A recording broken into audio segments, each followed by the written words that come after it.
Om.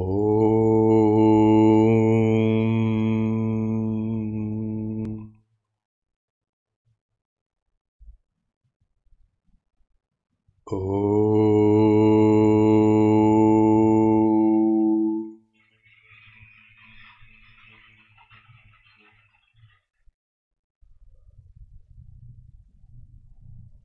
The yoga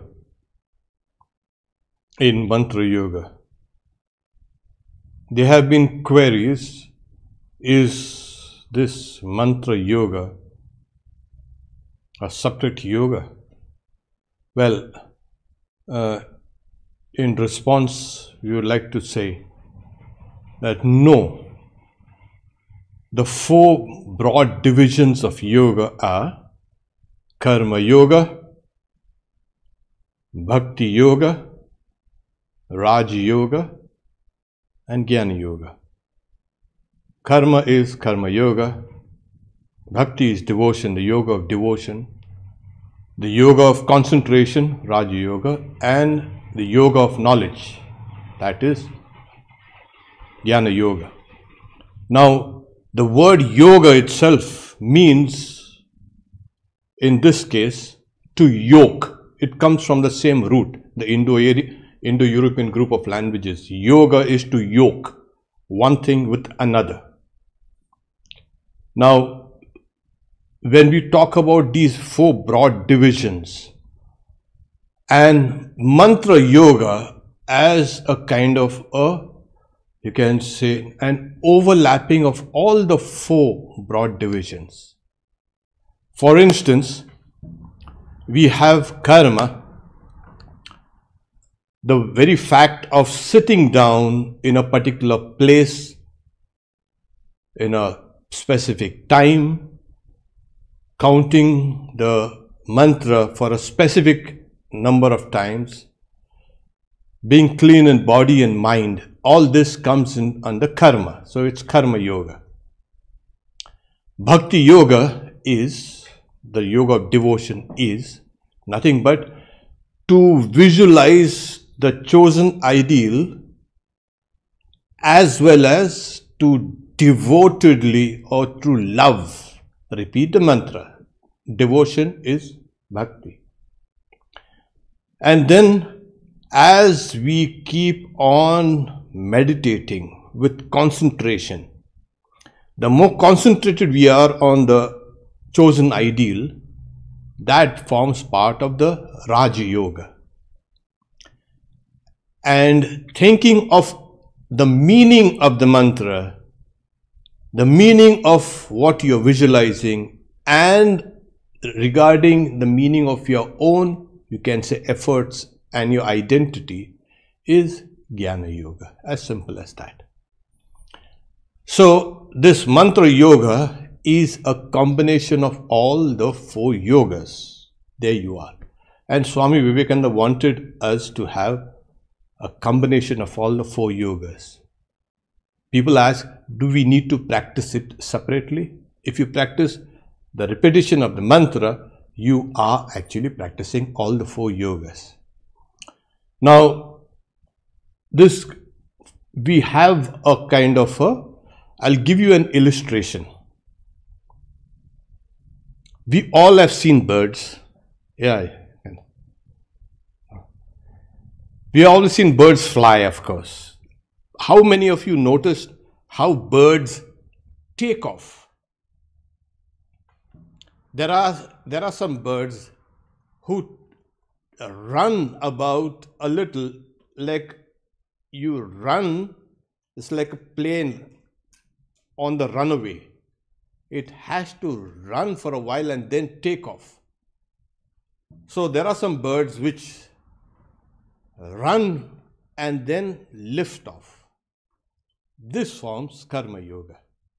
Okay, it's much easier. So they gain momentum and then they lift off. There are some birds who will slowly climb a higher place or a small tree, or they will nest in the cliffs. And they just need to just let go. and fly. It's effortless. That forms Bhakti Yoga. Bhakti Yoga is effortless. You've got to spread your wings, of course, obviously. There are those other birds that they are a little clever. They hop from one lower plane or lower level to a higher level. They hop for a while and they climb up to a certain level and then they take off. It becomes easier.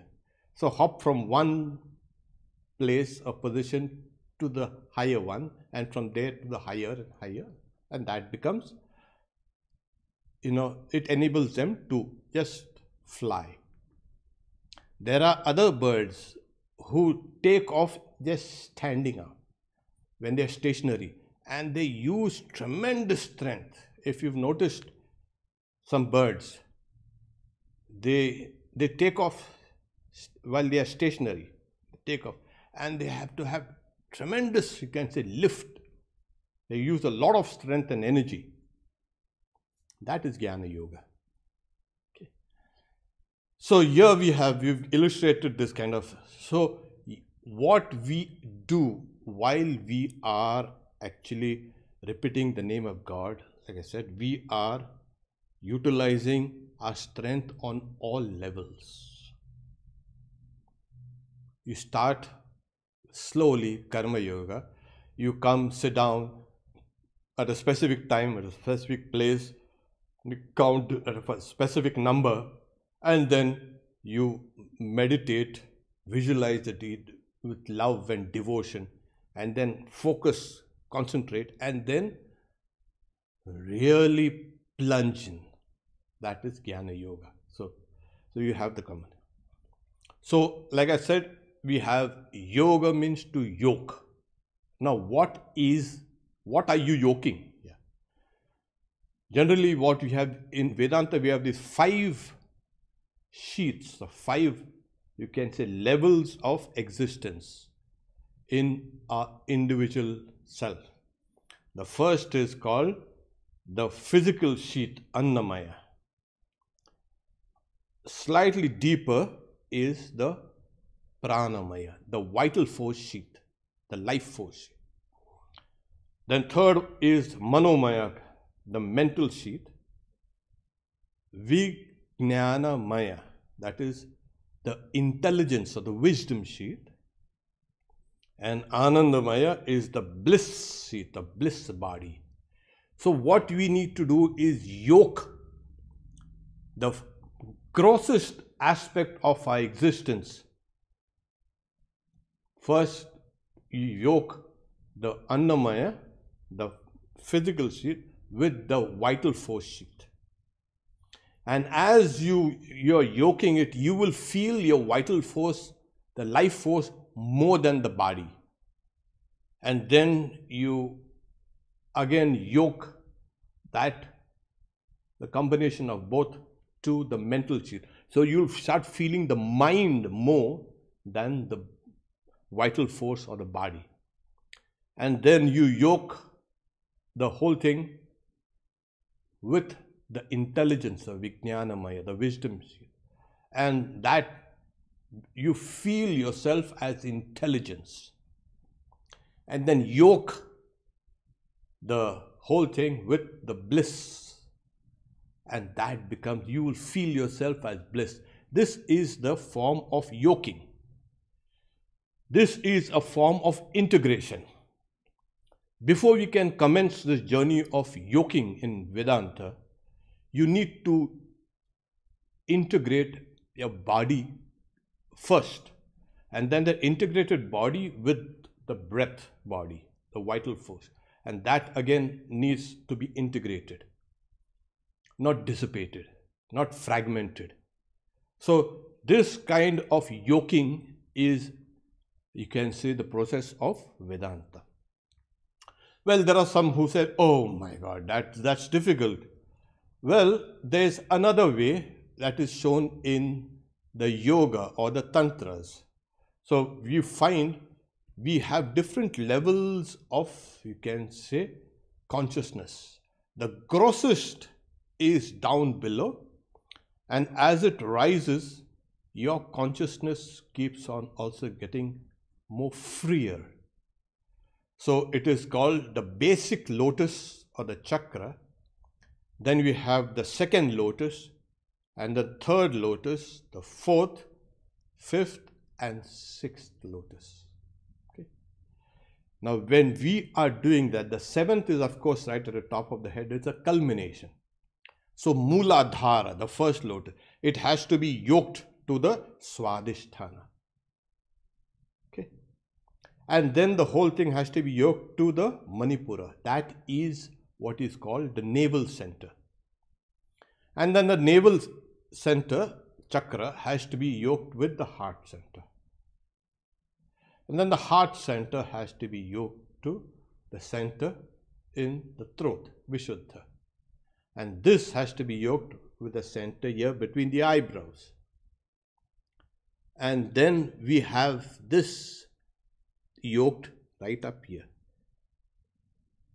So this is the process of yoking. You yoke one level of your existence with the higher one. The lower one's consciousness is the lower one's existences, and the lower one's idea of happiness. It's quite kind of animalistic. And as you keep on growing higher and higher and higher, your existence and your bliss and your consciousness resembles that like of the divine or godly. So you leave the animalistic, then you come to the level of the human, and then from the human you go up to the level of the gods. So all these three levels are there within us. So yoke one. But then again, what is the process? That also people will find it difficult. Yes. So what do you do? So what we do is that's what this class is all meant for. No thought is ever isolated in your mind. No thought. It is a consequence of a preceding thought or some perception that has come in. So it is a result of a perception or an old memory. So it's a sequence. Every thought is a sequence. So what we do is, your thought is already yoked to a consequence, a sequence, and then that thought becomes in turn a consequence of another thought. There's a chain. What we would do is, we would yoke one thought with the other, and that is how we start. This is the process. It is a sure, short process. You yoke one thought with the other, but then the thought is already yoked. Yes, those thoughts are unspiritual thoughts or thoughts that are leading one astray from the divine. So what we do is, you bring the thoughts of divinity and now yoke whatever thought arises with the mantra. And then the next thought also will arise, a mixture of the mantra and the old thought, and that is yoked now to the mantra. And then the mantra itself becomes dominant, and as it becomes dominant, one mantra, the thought of one mantra is yoked to the next and next and next and next. So what you're doing is, you're forming a new chain. This is yoga. This is yoke. To yoke. Every time you repeat a mantra, you are yoking it to the mind, and the mind is in turn, it's yoking to the body and the breath and the intelligence and the bliss. So the whole process occurs with just that small step. Yoke one thought with the mantra. And then the next step is yoke that mantra with the next repetition of the mantra. And then the third repetition of the mantra, and the fourth. This is called yoga. And when you repeat the mantra, it's the mantra yoga. So this is a very powerful basic practice that we need to start. Every aspirant has to begin with this yoking. Don't let that mechanical processes of thoughts take over you. This will be a conscious, a deliberate yoking. What happens when you yoke? When you yoke two things together, one thing contains the other, as always. So the mind, when it is thoughts, when they are yoked with the mantra, the mind becomes controlled. And everybody looks out for control. The mind is restless. How do we control it? This is the way. Every moment then your mind is now getting yoked to the mantra, the thoughts, and then those conscious thoughts, they become in time subconscious thoughts. Those subconscious thoughts, as we have seen, again re-emerge and become conscious thoughts.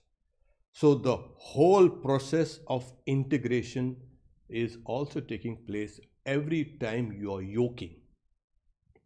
So that the integration going on from the highest levels, you find that there is something called the yoga that's happening.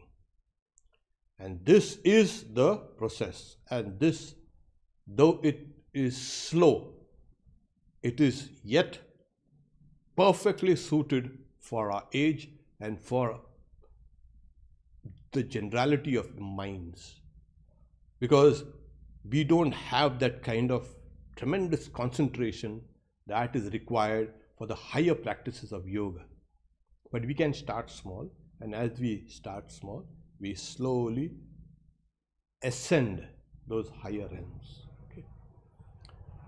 Now for the practice, we will use what we have in Hollywood Temple during visuals, Jai Shri Ramakrishna. This is the mantra. Okay. Now this mantra, as I've said, it has to be repeated. Now when we repeat this mantra, remember, it's like the aspect of karma yoga. And when you're repeating it with devotion and visualizing Ramakrishna, that is bhakti yoga. And as we keep on repeating, your concentration will grow, that is Raj Yoga. And then as we keep on repeating and you're identified with the repetition and the deity or the chosen ideal, we become one with it, and that is Jnana Yoga. So I would like you to sit still, please. Keep your spine erect and your neck and your head also in a straight line.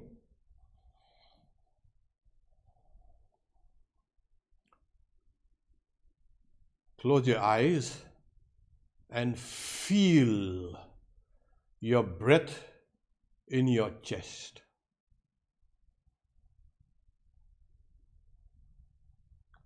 Your chest rises and falls with each inhalation and exhalation.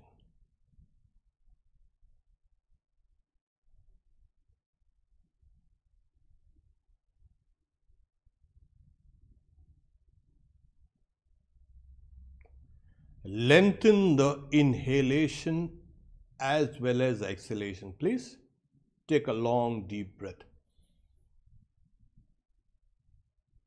and exhale long, deeply, completely. Inhale, exhale. You do this by pulling in the diaphragm, the tummy. Don't try to expand the chest. Pull in the belly and push out the belly.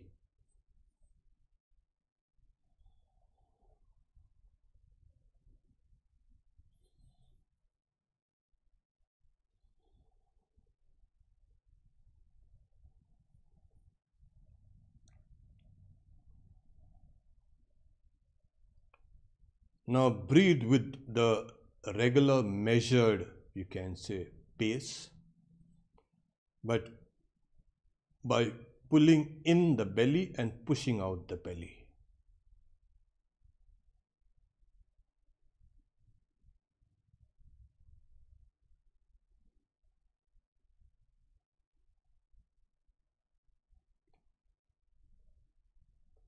Now with every breath you take in and you exhale out, and again you inhale, use one syllable of the mantra, one part of the mantra.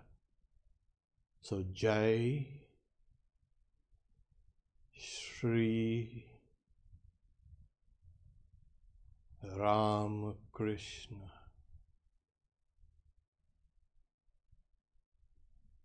Jai Shri Ram Krishna. Jai Shri Ram Krishna. Harmonize this mantra with your breath, please. It should flow effortlessly.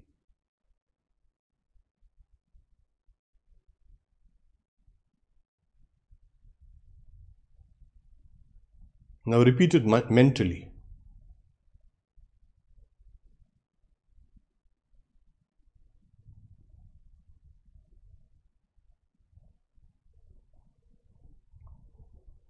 Inhale Jai, exhale Shri, inhale Rama, exhale Krishna. Inhale Shri, exhale Jai, inhale Rama, exhale Krishna. Inhale Jai, exhale Shri, inhale Rama, inhale Krishna. Let it flow. Let it flow. Go along with that flow.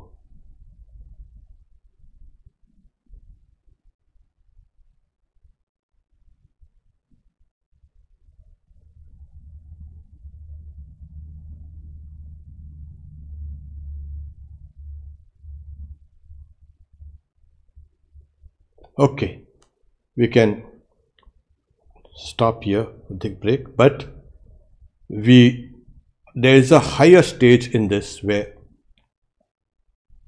you unyoke your repetition from your breath. What we are doing is we have yoked the repetition with your breath. And breath, as you know, is intimately linked to thought. So by yoking the mantra, a thought, with the breath and flowing with it, that is a powerful method. And so the next stage is unyoke it from your breath, the mantra, and yoke it to the intelligence. And then again, unyoke it from the intelligence and yoke it to the bliss which is there inside. Exactly. So this is the yoking. It also means to unyoke. As the Bhagavad Gita says, Tam vidya dukkha sanyoga dviyogam yoga. Know the yoga to be the unyoking from pain. It has to be practiced with determination and with an undepressed heart.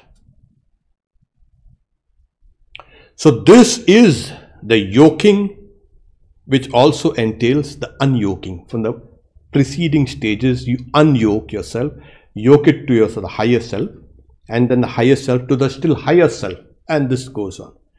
So we will practice this once again. First, we have yoked the mantra with the breath. Now unyoke it and try to feel yourself as the intelligence which is in the heart. Okay. So we do it audibly first. Jai Shri Rama Krishna. Jai Shri Rama Krishna. Jai Shri Rama Krishna. Now do it mentally. Repeat the same thing mentally, please, inaudibly.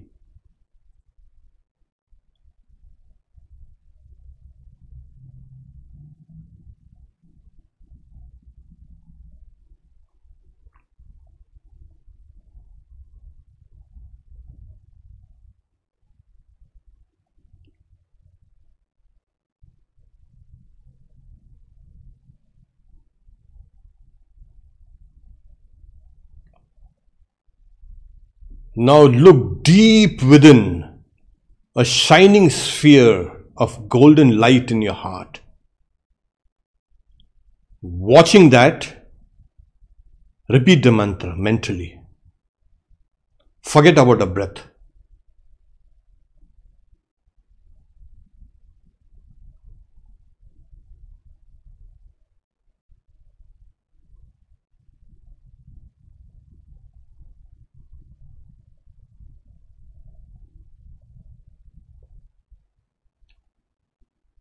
Plunge into that sphere of golden light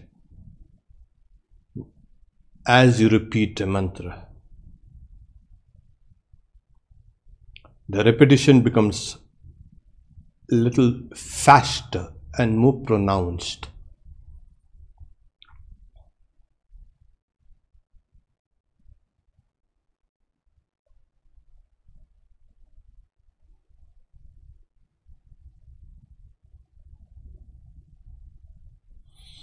Okay, open your eyes please and take a long deep breath. This is the process. First you harmonize a mantra with your breath and then unyoke the mantra from the breath and yoke it to that basic intelligence which is there. So this gives us the idea of yoking and unyoking. Om Shanti Shanti Shanti. Om Peace Peace Peace. So we do have questions, I believe. Yes. So first question, can you repeat this mantra internally during the daytime when we are in our daily activities? Oh yes. Om Shanti Shanti Shanti. Om. So we can repeat this mantra all the time. It's imperative to focus when you're working on the task at hand. When you are not focused on a particular task, you can do the repetition of this mantra. Later on, the subconscious impressions of the repetitions will be with you even when you need total concentration at a task at hand. That comes at the latter stage. Yes, it has to be done constantly, over and over and over again. Another question, can we chant this mantra for one that is not with us? For someone that is not with us? Would you repeat that? Just a moment. Kind of. Okay, wait.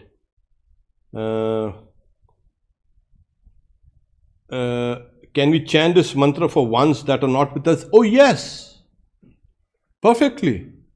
The mantra is your own, but it belongs to God, and God is everyone's. So you can repeat the mantra for someone else. Oh yes, you can do that. Bhavani says, which thoughts we yoke during mantra yoga? How do we select the pure ones against the other currents in the mind? Does controlling the breath help? You yoke the good as well as the bad thoughts with the mantra. Now you don't make any distinction. Every thought that rises, yoke it with the mantra. So slowly, the bad thoughts or the other thoughts which are inimical to yoga will stop. And only the thoughts of the mantra, that which you have yoked, will keep on going over and over again. When you are not practicing repetition or you are not meditating, you can repeat it mentally, like we just mentioned. So the idea is yoke everything to it, good and bad. It doesn't matter. So the dross will leave you, the bad thoughts will leave you, the good thoughts will give your mantra a big boost. That is why we are asked to be good, and that helps in concentration. Okay. How do we realize? Okay. How do we realize that we have improved, made progress from Mooladhara to Swadhisthana or any to the higher plane? Well, you will feel a kind of a lightness in your thoughts, in your words, and in your deeds. Your body will not feel heavy. Life will not be depressive. Life will open up to its immense possibilities. You will know it yourself that you are now yoking the lower centers with the higher centers. It is perceptibly felt. And as you keep on practicing, you will feel your current moving up and station at a particular place. Sri Ramakrishna says, however, that when we look at this world, when we are conscious of our bodies, we are in the lowest 3 levels of consciousness: Mooladhara, Swadhisthana, and Manipura, up till here. When we are at this level, we see the world as it is.